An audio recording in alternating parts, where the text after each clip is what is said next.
Hi there, my name's Elizabeth and welcome back to the farm. So I have been out in flower fields all morning long in the Montana direct sun, and I'm taking a little break on the front porch. It's not really that hot here, it is Montana, but the sun is very intense.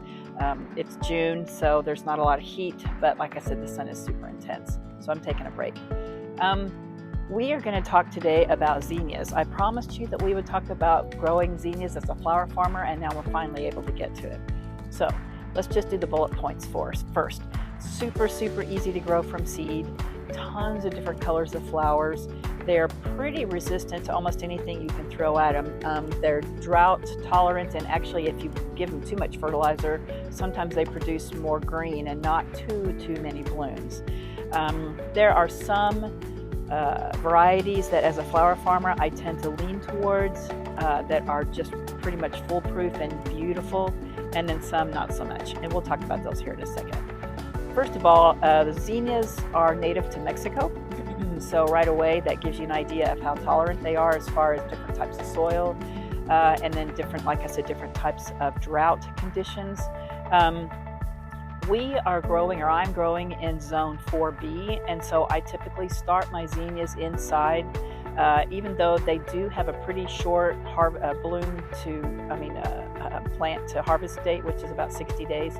Still, if I don't start them early, I sometimes don't get blooms until August, September, and then it's time for our first freeze. So I usually do start the zinnias inside at first part of May, and then put them out the first part of June. As a matter of fact, that's what I've been doing all day, is planting zinnia starts and then also planting lilies. And we'll talk about those in a minute too. So zinnias, varieties. My favorite variety, I have two favorite varieties. The Bennery Giants, I'll show you some pictures of those here in a second.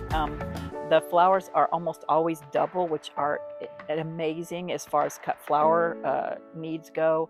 The vase life is 7 to 10 days, which is pretty good for a cut flower, which makes it great for bouquets. And then also they really do have all the other easy to grow characteristics of zinnias, except for they're big.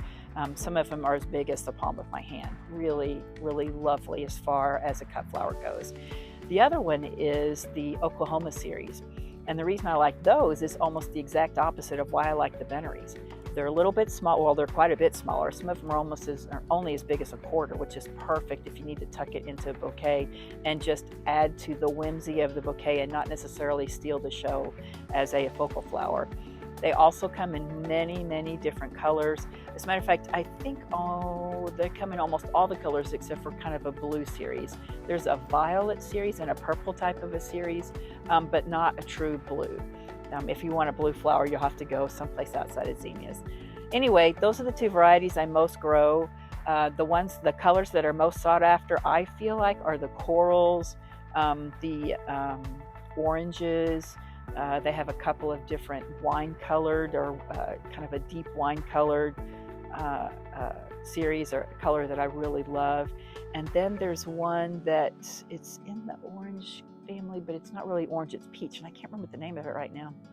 It's in the Bennery's series and also in the Oklahoma series. Anyway, you can easily grow them from seed.